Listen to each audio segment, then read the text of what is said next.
podcast. Brian McKenzie here, and wanted to get a couple things in for this week.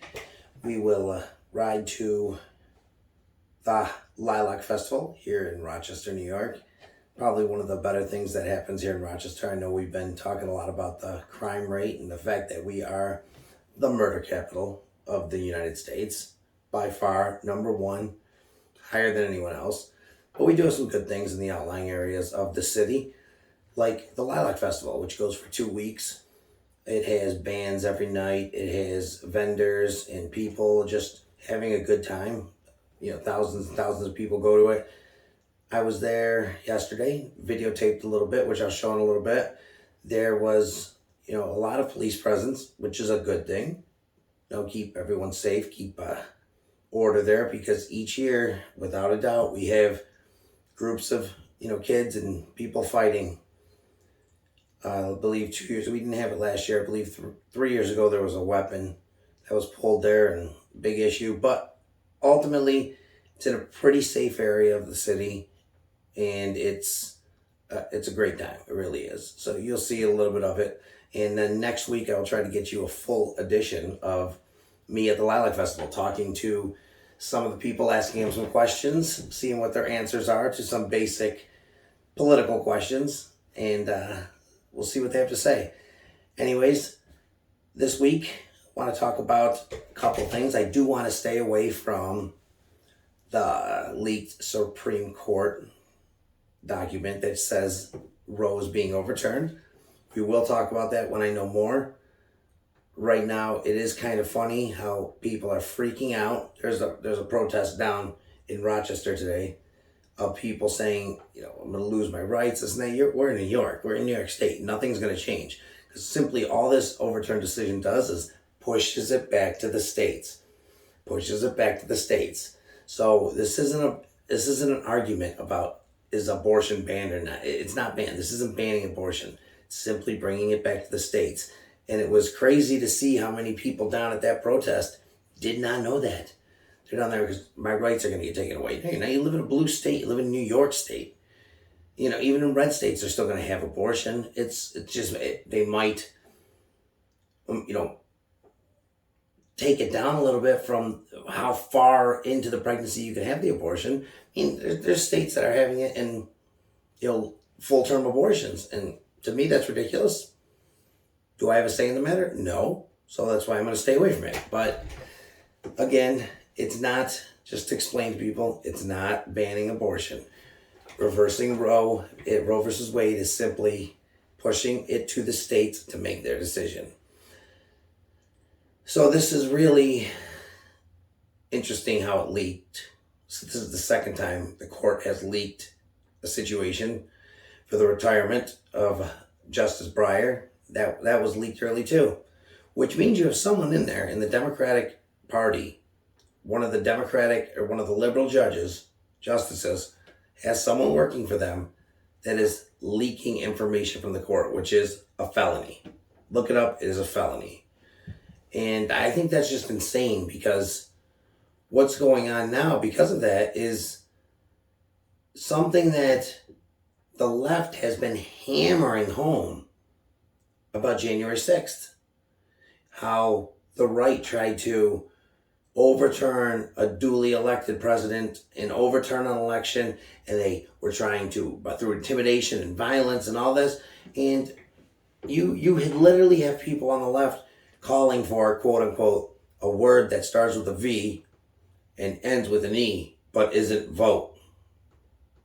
Okay, I don't know what he was talking about, but I'll look up the amount of words there that start with a V and end with an E that he would be satisfied with. But my guess is it's probably violence. And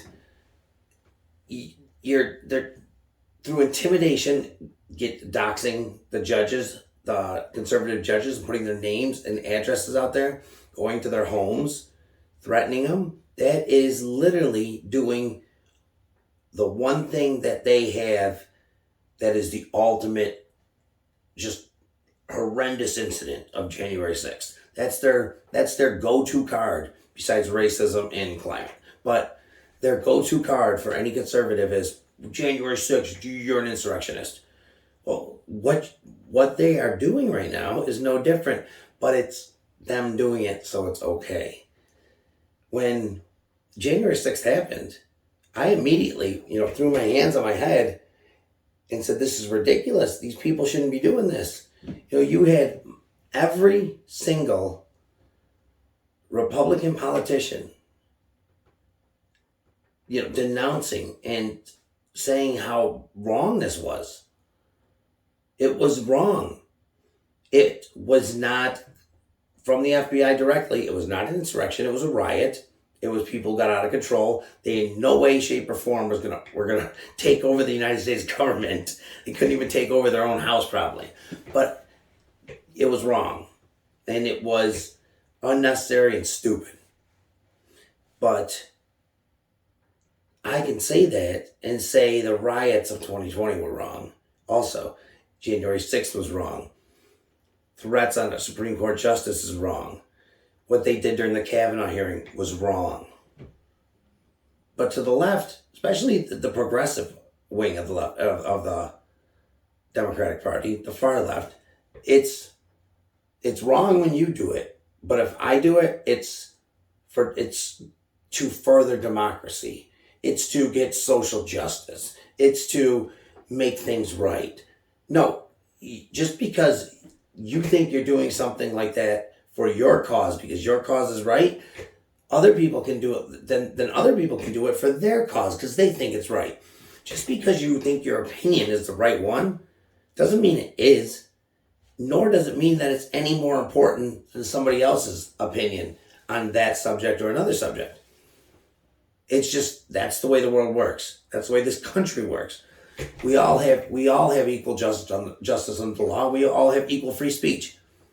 And we all must follow the laws. I mean, it does seem to me, big time, that the equal justice under the law is, well, I always say it has always been touchy with wealth versus poverty. If you can hire a good lawyer, if you get convicted or if you get charged with a crime, you get a great lawyer, and another guy does the same exact crime. You guys have the same record. He gets a public defender. You, being wealthy and hiring a good attorney, will most likely get a lesser sentence. Maybe you get probation for a year. That guy goes to jail for 60 days with the public defender, and that's not fair. And we're working on it. We're changing things. Ultimately, it's the best justice system in the world by far, and it works very well when we use it correctly. But we are seeing a justice system from the top be weaponized for political gain and for a political purpose. And there isn't right now equal justice under the law when it comes to the left versus the right and doing the exact same harmful or criminal activity, whether it's rioting or whether it's not showing up for a congressional hearing that you were subpoenaed to, or whether it's clerical criminal things. You get your house raided for that if you're on the right, like Roger Stone did. If you're on the left, it is what it is. And it's a dangerous precedent to set, because when it flips back right, when it flips back Republican, this government, and they have complete control, they can do the same thing. I doubt they will. I really do. But especially with the new Republican Party, as they are no longer stiff old white men, it's diverse or more diverse than the Democratic Party. I mean, it's crazy. It's awesome to see. But I don't believe the younger Republican Party that's up and coming is going to ever do something like that. And it's disgusting to see how it's done by the left right now, and it's just okay. I mean, it's okay. You got people from January 6th charged with misdemeanors that are still sitting in a jail cell. But if you ask any leftist and progressive in New York State or California or wherever, you can't hold someone with bail. You got to let them out. There shouldn't be bail. And they eliminated it in New York State. Unless you're caught firing a gun, and even then you sometimes get out. unless you're caught basically killing someone or almost killing someone or raping someone, you're going home probably that day with an appearance ticket, maybe an ankle bracelet if it's serious enough. But for that law to be, for the bail reform used whatever, but it's not real reform. It was actually removal of the bail system. So for that to be okay, that criminals are running wild all over New York State and Illinois and California, and they want it to be a federal law. They want it to be nationally, no bail nationally. So if that's okay, then why is it okay that people who broke into the Capitol building and simply walked around? I'm not talking about the ones who punched a cop or threw something at a cop or broke stuff or threatened anyone. I'm talking about the majority who simply were trespassing and walking around. Walking around, literally walking around. You can see them filming the video. They walked around. They talked to some of the police officers, took a selfie with one, and then they left and they were charged for trespassing. And it took weeks and months to even charge them. They sat in the jail cell. And many of them are still sitting in a jail cell. And the left says, that's right, they deserve it. They're going to stay there in that jail cell. See, that's what I'm talking about. Whether you agree with what that person did or not, if you are truly in a democracy, in a republic like ours, and you truly love the Constitution, not only when it's convenient for you, but you must step up like liberals used to. Like they used to do this. Liberals used to step up and say, well, I don't agree with that. But they have freedom of speech to express themselves equally. They can do that. The Constitution's equal for, under the law. It sucks. I don't agree with what they did, but come on. You got to let them out. That's ridiculous. You see the ACLU, and places like that defending people who were oppressed by the system, no matter what your color is. I'm not talking about race. I'm talking about political weaponization of the DOJ, the FBI, and just everything in between. And it's insane that it's gotten like that. And if you don't think it's gotten like that, you're crazy. All you have to do is look at the facts. Look at the facts, and thank God that most law authority in this country is local level authority. Law enforcement is local level for the most part. You got towns and villages that have their own police departments, some of them. Then you have county sheriff department. You have city cops in the cities. Then you have the state troopers and state police. And then you have, law enforcement from the federal government, like the DOJ, like the FBI, like the marshals. But they stay out of local things unless you get into conspiracy, you're taking drugs across state lines, or you got some crazy felonies going on that are, something of a federal problem. The FBI needs to get involved. Otherwise, local authority handles it. And it's, like I said, it's thank God it is that way. But there has been multiple bills put in front of Congress, and that Joe Biden was the author of, that wanted this to happen, to federalize our law enforcement, our authority of law. Do you know? I mean, that's like you're moving right then and there into USSR 1979 type stuff, or Germany 1930 type of stuff. If you federalize with a partisan government, law enforcement in this country, you just crossed the line that could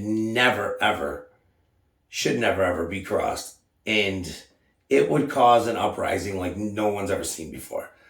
Because local authority can be fair and balanced, even when the umbrella over them of federal law enforcement isn't. Because they really don't have anything to do with each other. FBI doesn't come into a town or a state or county force or city force unless they're invited in for a reason.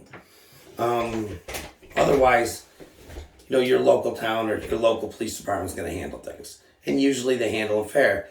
I mean, in New York City, obviously, the bail law is more pronounced because there's more people. But here in Rochester, we see the effects of it. I mean, what do you think's made us the murder capital of the country? We don't get that way overnight or by, thank God we have a DA that's Republican here in Sandra Dorley and that will prosecute crimes. Unfortunately, our new mayor, who talked a great game coming in, Malik Evans is not doing what he said. Instead of focusing on why we had 80 murders in a city with 200,000 people, yes, put that in your head. I know what you're trying to do right now. You're trying to figure out, what does that equal if they were like Chicago? Well, if we were like Chicago, it would be more along the lines of about 2,000 murders. If we were New York City,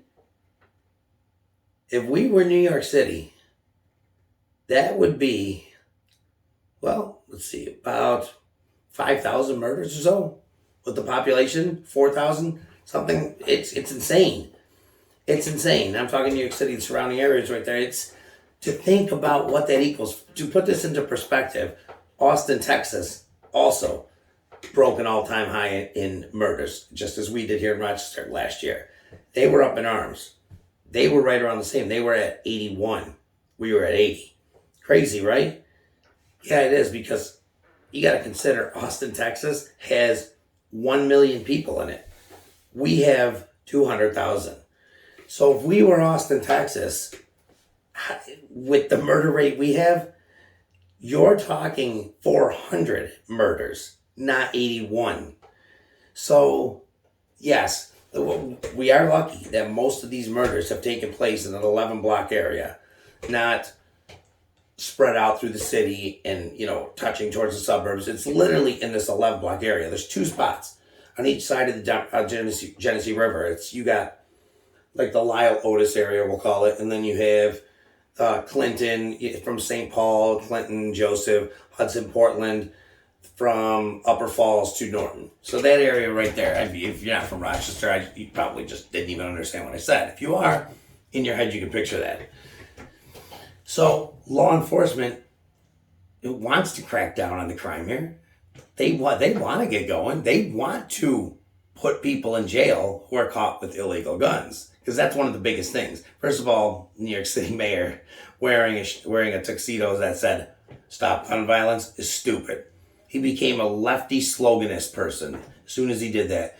Shut up and don't talk about gun violence. Talk about criminals committing violent acts with illegal handguns, because that's what it is. It's not long guns, it's not guns, it's not legal guns, it's not ghost guns, it's illegal handguns 99% of the time.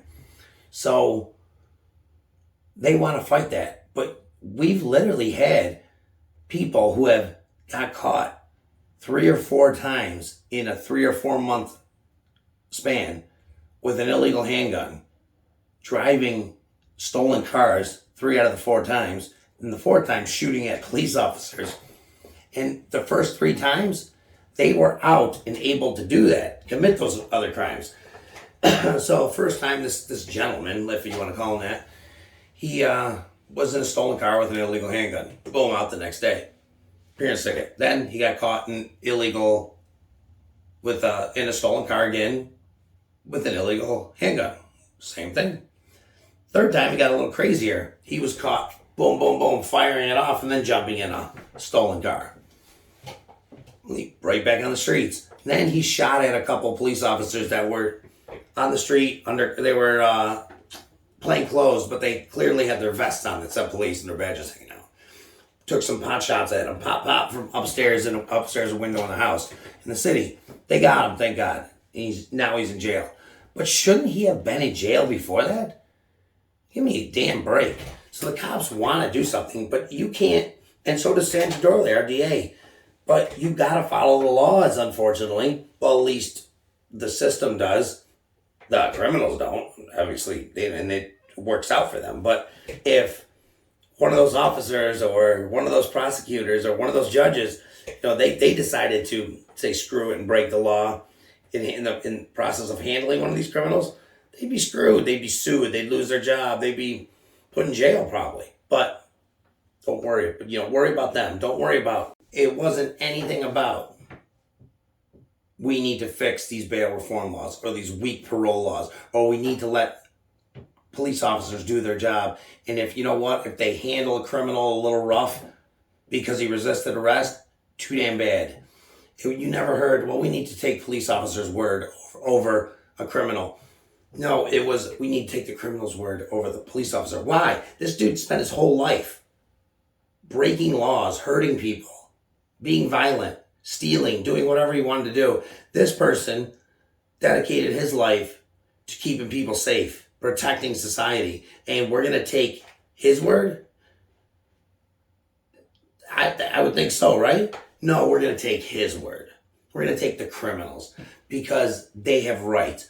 You know what? They lost their rights when they pulled out an illegal handgun, when they bought an illegal handgun, when they decided to be in a gang and start robbing people, selling drugs, doing whatever they're doing, murdering, because that's what it escalates to. Murders don't just happen. Criminals grow to that. I'm sure there is criminals who started with, I'm going to murder someone. But for the most part, it's just like these, break where they're running in and smashing grabs they're calling or whatever. It didn't start with that. It started with, shoplifting here, shoplifting there. Oh, look at what we can get away with. Oh, look what the law lets us get away with. Boom, let's go big or go home. Here we go. And it ends with somebody shooting a security guard that's there or someone behind the counter, whatever. And then, the left screams mental illness. Well, you know what? Yeah, do we need mental illness programs here? Of course we do. We need to take care of people mentally ill, yes. But when that mentally ill person put others' lives at risk by having a gun or a knife or whatever and trying to use it, it's over. The police need to react just like if that person was anyone else. Sorry about your luck. Bottom line. So a federalized police system would be an absolute joke. I guess that's the bottom line. So don't ever let that happen. The state laws are bad enough. They shouldn't even be there. Each city, each county, each jurisdiction should have their own bail laws and their own sets of how they're going to do things. Because what works in, Timbuktu doesn't work in, Area 12 or whatever you want to call that town. There's two different places. There are two different sets of demographics, two different sets of geographical locations. Everything about it's different. So no two places are exactly alike. No two places are going to react exactly the same to the same type of laws and the way our system runs. That's the bottom line. Anyways, here in Rochester, we've had a crap load of houses being shot into for some reason, and that kept going today as 2 more houses were shot into. I think that's a total of 35 or something since the beginning of the year, which is an insane number. We're at murder number 25, I believe. We're outpacing last year's record murders, right? It's just insane. So we're doing a good job at holding on to the deadliest city in the United States for murders. Malik Evans should be proud of that. He hasn't done shit to change it. Came in talking a big game. Because our last mayor, Lovely Warren, she was part of the criminal enterprise. She had illegal handguns in her home, and her husband was a mid-level drug dealer. And I'm not just saying that speculatively. It's true. It's factual. You can look it up. A plea deal is being reached right now with her husband. She reached a plea deal with Sandra Dorley. That's why she is not mayor. She was going to lose anyways. But Malik Evans talked a big game. There wasn't really a good Republican candidate. He talked a big game. Like he was going to come in. He was going to shut crime down. He was going to make sure law and order was served. And then the first thing we really see out of the office is his interim chief. First of all, find a damn police chief. It's important. Find one. You've been in office. You had 11 months to think about this. But what is it? What does his interim chief do with him? They come out with this law, these local law changes to how police can handle protesters and rioters. They can't arrest them for anything unless they engage with them. They can't put tape over their badges. They can't use a pepper spray or pepper balls unless their supervisor tells them. So shit gets out of control. It's like, supervisor, done. They can't use any of the stuff that they can't use tear gas. It's like, here we go again. Let's make more criminals' lives easier. If they're peaceful protesters, they don't have to worry about that. But when it turns a riot, they're no longer protesters. They're no longer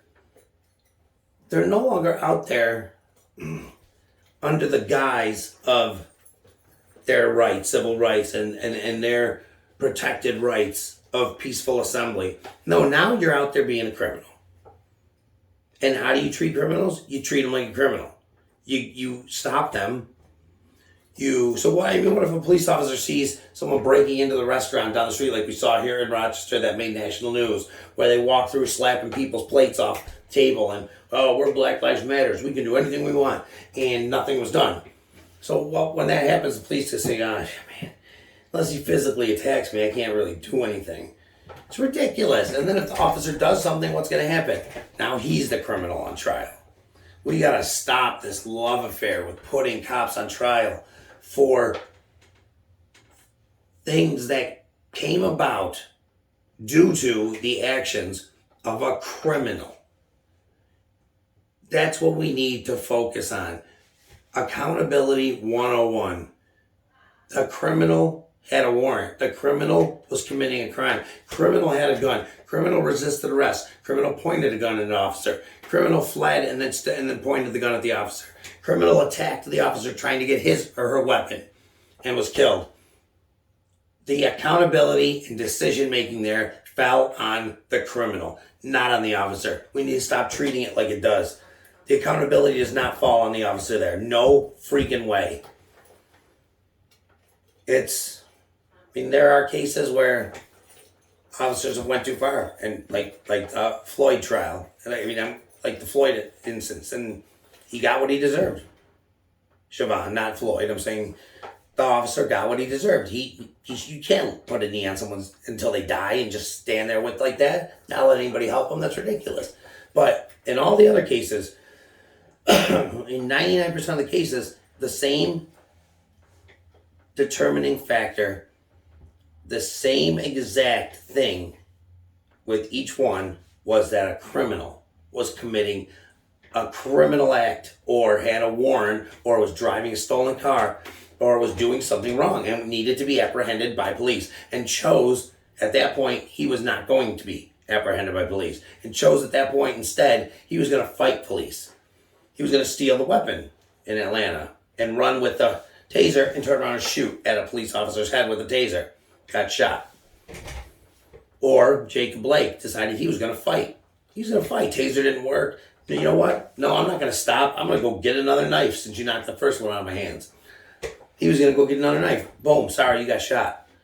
Does any officer like shooting someone? Absolutely not. But guess what? When it comes to either him or his partner or someone else or a criminal, choose the criminal every single time. Damn right. Now we need a system that backs those officers up, not crushes them to the ground, not makes them think, oh, should I pull my gun? Boom, they're dead. Because it's happened. It's happened numerous times. Remember that. In Chicago, a woman and a male officer both shot in the head. She died. He didn't, but he can no longer see because they paused, because they thought about it. They thought, I might end up in jail. My career might be over. Well, now this happens. We have here in Rochester an officer by the name of Denny Wright, great officer, great guy, who just had to listen to his trial of the person that attacked him because he can't see. So all he could do is hear it. Why can't he see? Because a couple years ago he went to the door of a domestic dispute, and the last thing he saw, he says, was the assailant grabbing a knife from under the couch and swinging it towards him. He knocked him down, stabbed him in both eyes numerous times, stabbed him all over. Luckily, Denny Wright is alive. And when asked why he didn't shoot his gun or pull his gun, it was because, first, he hesitated for the reasons I talked about it. Second, he didn't want to hit or hurt any of the innocent people that were around. Tell me that's not a hero beyond anything. This guy gets anything less than life. He's trying to plead the mental illness insanity case, but this guy gets anything less than life. They just found him guilty, I believe. Or is it still going? I think I heard they found him guilty. But anyways, I'll get you an update on that. Denny Wright, though, I mean, pray for that guy and his family, because, I mean, he was an officer one day on the job for 20-something years, and now he's blind because what I talk about. Well, anyways, let's get to some better news and some better things. I'm going to take you to that video of me going to the Lilac Festival, not going to the Lilac Festival, outside the Lilac Festival, showing you what it's like and where it is, and then we'll come back and talk about some more issues and wrap it up. Thanks, guys. Let's get to that. Hey, guys, it's me, Brian, from Right on Red Podcast and the Divide Radio Show. Coming up here in my home city of Rochester, took a ride out here to the Lilac Festival. It's probably our biggest event that we have in this, small to mid-sized city of a couple 100,000 people. The last video talked about how we're the murder capital of the world, so thought I'd bring some, cool stuff and better stuff at you this time. So this is the Lilac Festival. It gets packed. It goes on for about 2 weeks. Started yesterday. Today's Friday. Actually, it started today. I'm sorry. So it's just starting. As you can see, there is a lot of stuff going on. Sorry, we are driving, so it's a little tough to see, but you can see the tent set up and people doing a lot of stuff. Here's a better view of some of the festivities. You have tons of vendors. You have rides for the kids. It's at Highland Park down in the south side of Rochester. Not a bad area at all. Over the last couple of years, we've seen some problems happening, but that's consistent with everywhere in Rochester. But all in all, this is probably the most fun and the largest gathering of the year in Rochester. They have bands every night. They have a lot of things going on at the Lilac Festival. Well, Rochester's known for lilacs, so that's why they call it the Lilac Festival. As you can see over here, we have some police that are guarding the festival. They have that staffed with police, quite a few of them, because of the safety issues and what's been going on the last couple of years. There's always obviously been police stationed outside of the Lilac Festival, but now more than ever, there's quite a few. So, just wanted to bring that to you guys so you had a little bit of an understanding that Rochester's not all bad. Yes, we are the murder capital of the world. But again, like I said in the last video, most of those murders have taken place in an 11-block radius. So, as you can understand, this isn't one of the 11 blocks. This is down on the south side of Rochester, where most of the murders take place on the northeast, I believe, northwest side of northeast side of Rochester. That's where you see the most violence. You do see some on the northwest as well. You see some all over, but I'm talking about the bulk part. So anyways, I think I will visit the Lilac Festival and send you a video from there within the upcoming few days, and you can see more. Thanks, guys. Hey, welcome back. Hope you enjoyed that. I want to finish the segment of this episode off. We're talking about something I had a conversation with a little while ago with some people, and that's they were curious as to why this younger generation supports the woke agenda, voted for Biden, votes left, is, just very much BLM, flag waving, pro-abortion, not even pro-choice, pro-abortion, and want to go protest for every reason, anytime they hear something, at any point. And they'll go out there doing that and just not know what they're talking about. I've seen numerous reports where reporters or journalists have asked people why they're out protesting, and the responses have been just unbelievable. And I'm going to get some of those responses to play in a future episode. But for now, I want to kind of dive into why it is like that. It's because the way people were raised is different. Entitlement is a big thing right now.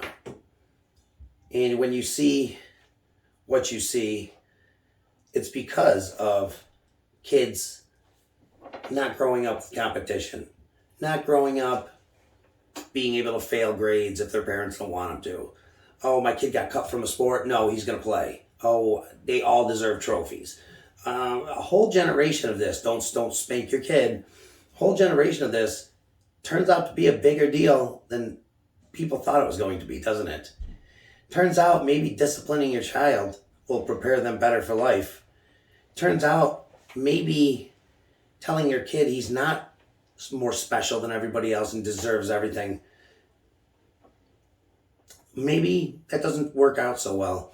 Maybe that plants something in his or her head for later on, that suddenly they think, oh, I can get whatever I want. Don't tell me I can't have that. We deserve. How many times have you heard the word deserve used by the left in a protest? We deserve. We deserve. You don't deserve anything. You deserve your rights protected. You deserve safety. You don't deserve any physical or monetary compensation for anything you didn't do. I mean, it's insane to see the amount of people out there. I mean, you got the Apple employees of the younger generation that worked at Apple do not want to go back to the office. They are crying about it and whining about it and raising holy hell because they have to go back to work. I mean, can you believe that someone would want them to work? How many class action lawsuits do you see out there all the time? People made me work too many hours. I worked 41 hours, didn't get paid, triple time. It's a whole generation that was raised with entitlement, without competition, without discipline, and it's really starting to show. You don't see these companies like Kodak flourishing anymore, where they brought people in who appreciated their jobs and therefore worked hard to keep their jobs and had careers 14, 15, 20 years, 30 years long at the same place. Now it's, where's the grass greener? Oh, you don't deserve me. You don't deserve me as an employee. You don't treat me well. There's crying rooms at colleges. Everyone's got a psychologist or psychiatrist even when they don't need them. They pop, you're popping mental health meds left and right when you don't need them. And some people do need them. Don't get me wrong. I'm not saying that. My point is that everybody thinks that if Sally has this, then I deserve this. Even if Sally busted her ass for that, I deserve it. And this is why you're seeing socialist type agenda sneak in through the back door and hopefully meet up with the entitlement population. Lucky for us, Biden has bumbled and fumbled this progressive movement so bad that even the people under 29 that supported him, largely like 80 something percent, is now well under 50% in the latest polls. The millennials that voted for Biden at a 4-to-1 ratio now support him around 40%. So maybe you're seeing some of these people actually realize what life is all about, what freedom's all about, and a word that's used too little and means so much, which is liberty. Liberty. Look it up. We'll talk about liberty next episode. But this generation knows nothing about liberty and how liberty has come to exist and what it means and how important it is in our democratic republic of the United States. Thanks for joining me. See you next week.